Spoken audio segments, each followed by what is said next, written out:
लोकसभा और कई विधानसभा चुनाव में मिली हार के बाद से कांग्रेस को कमजोर समझा जा रहा है, लेकिन पार्टी अब जिंदा है और ये साबित किया है महाराष्ट्र में हुए जिला परिषद के चुनाव के नतीजों ने, जिसमें कांग्रेस ने उस क्षेत्र में जीत का परचम लहराया जहां बीजेपी का डंका बजता है। वो क्षेत्र आरएसएस का गढ़ कहलाया जाता है।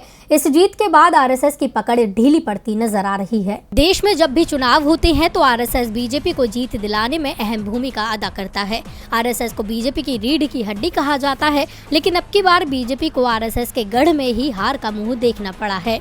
महाराष्ट्र में हुए जिला परिषद के चुनाव में नागपुर में कांग्रेस ने जबरदस्त जीत हासिल की है, जबकि बीजेपी का कमल मुरझा गया है।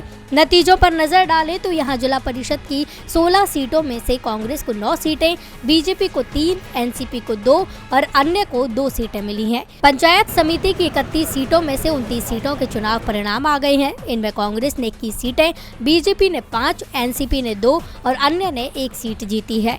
तो वहीं नागपुर के साथ साथ पालघर में भी बीजेपी को शिकस्त मिली है।